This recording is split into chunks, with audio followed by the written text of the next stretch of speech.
नमस्कार मित्रांनो, पुणे मुंबईसारख्या सिटीमध्ये डॉक्टर्स, बिझनेसमॅन, IT मध्ये काम करणारे लोक, पॉलिटिशियन, मोठमोठे सरकारी अधिकारी हे सगळे लोक लीगल आणि इलिगल मार्गाने करोडो रुपये कमवत असतात। पण त्यासोबतच बरेचसे असे काही लोक सुद्धा शहरामध्ये आहेत ज्यांचं फार मोठं काही शिक्षण झालं नाही किंवा त्यांच्याकडे फार मोठी काही जनरेशनल वेल्थ नाही, तरी सुद्धा स्वतःच्या मेहनतीच्या आणि स्मार्ट डोक्याच्या जोरावर करोडो रुपये हे लोक कमवतात। तर आपण या छोट्याशा व्हिडिओमध्ये पाहणार आहोत की कसे पुण्यामध्ये खूप सारे अडाणी असणारे किंवा खूप सारे साधारण दिसणारे लोक सुद्धा कसे लाखो करोडो रुपये कमवतात। यातली बऱ्यापैकी लोक मी स्वतः पुण्यामध्ये पाहिलेली आहेत। साहजिकच पुण्यासोबतच बाकीच्या शहरांमध्येही असे हजारो लोक असतीलच। तर चला सुरू करूया। पुण्याच्या आजूबाजूला IT इंडस्ट्री डेव्हलप झाल्यामुळे इथे मोठमोठे अपार्टमेंट बांधून ते पीजीला देऊन त्याच्या रेंटमधून खूप सारा पैसा कमवणे हा एक खूप मोठा व्यवसाय पुण्याच्या आजूबाजूला आता डेव्हलप झाला आहे। मी कित्येक वेळा लोकांना पाहिलं आहे की आपल्या गावाकडच्या सगळ्या जमिनी विकून लोकांनी इथे येऊन अपार्टमेंट बांधून ते रेंटवर देऊन आता ते लाखो रुपये कमवत आहेत। दुसरा व्यवसाय म्हणजे भाजी विकण्याचा व्यवसाय। दिसायला किरकोळ वाटणाऱ्या व्यवसायामध्ये सुद्धा कित्येक लोक लाखो रुपये कमवतात। मी स्वतः असे काही उदाहरणं पाहिले आहेत की काहीही शिक्षण नसणारे काही लोकांनी अगदी शून्यापासून सुरुवात करून या भाजीच्या धंद्यामध्ये महिन्याला 5-5, 6-6 लाख रुपये कमवले आहेत। मित्रांनो, आणखी एक व्यवसाय म्हणजे सुतारकी म्हणजे सुतारकाम। आपल्या गावाकडे जरी या व्यवसायाचं महत्त्व कमी झालं असलं तरी शहरामध्ये चांगल्या सुतारांना खूप मोठी डिमांड आहे। साधारण एखाद्या सुताराच्या हाताखाली जॉब जरी केला तरी पुण्यामध्ये 15 ते 30 हजार रुपयापर्यंत पगार भेटतो।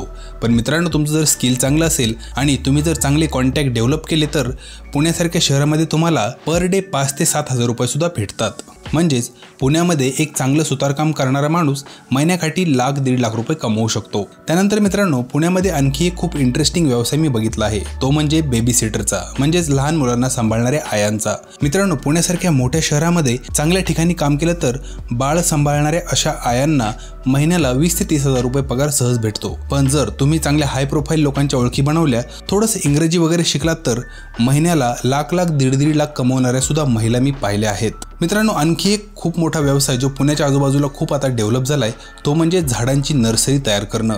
अगदी छोट्या छोट्या नर्सरीपासून सुरुवात करून लोकांनी आता खूप मोठमोठ्या नर्सऱ्या पुण्याच्या आजूबाजूला बनवल्या आहेत। झाडाच्या नर्सरीमधून नव्याने व्यवसाय चालू केला असेल तर सरासरी 10-15 हजार कमवणारे लोक मी पाहिले आहेत आणि त्याच नर्सरीचा आज महिन्याचा टर्नओव्हर किंवा महिन्याचा प्रॉफिट सुद्धा 2-2 कोटीच्या पुढे गेला आहे। एवढा मोठा बिझनेस क्रिएट करणाऱ्या लोकांना सुद्धा मी पाहिलं आहे। मित्रांनो, आणखी एक जो गावाकडे खूप छोटासा वाटणारा व्यवसाय म्हणजे पान टपरीवर पान विकणे। गावाकडे हा व्यवसाय जरी खूप साधारण वाटत असला तरी शहरामध्ये ज्या लोकांनी डोकं लावून हा व्यवसाय केला आहे आणि स्वतःच्या या पान विकण्याच्या स्किलला डेव्हलप केला आहे ते लोक महिन्याकाठी 2-2, 3-3 लाख रुपये कमवत आहेत।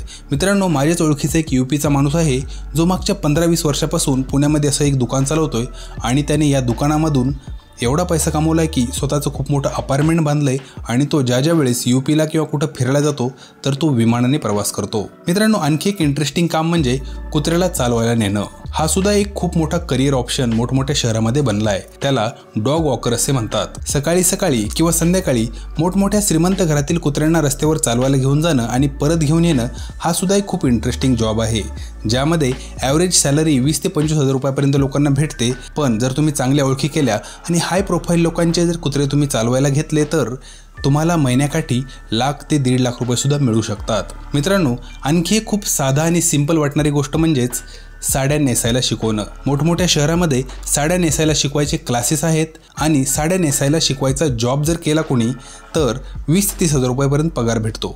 पण मित्रांनो, तुम्ही जर तुमचं कॉन्टॅक्ट डेव्हलप केले, मोठमोठ्या सेलिब्रिटी किंवा मोठमोठ्या बिझनेसमॅनच्या बायकांना तुम्ही साड्या नेसवायला लागलात किंवा शूटिंगसाठी किंवा मॉडेलिंगसाठी जर तुम्ही साड्या नेसवायला लागलात तर तुम्हाला पर डेच्या हिशोबाने किंवा पर क्लायंटच्या हिशोबाने खूप मोठी रक्कम मिळते। एका महिलेला साडी नेसवायचे 30-40 हजार रुपये सुद्धा देणारे लोक ह्या शहरामध्ये अवेलेबल आहेत।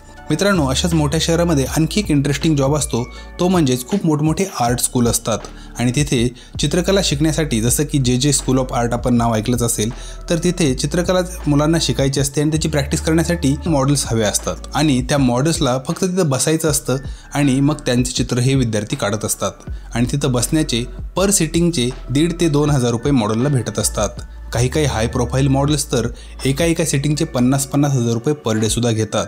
तर मित्रांनो, ह्या मोठमोठ्या शहरांमध्ये असे कित्येक व्यवसाय असतात किंवा कित्येक असे जॉब्स असतात ज्याबद्दल सामान्य लोकांना जास्त माहिती नसते, पण या जॉबमधून खूप मोठं अर्निंग, खूप मोठा पैसा बरेचसे लोक कमवत असतात।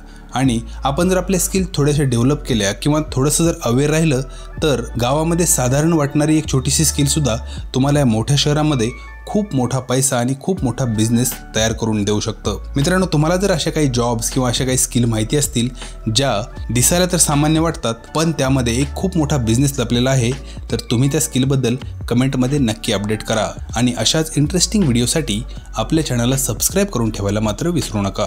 धन्यवाद.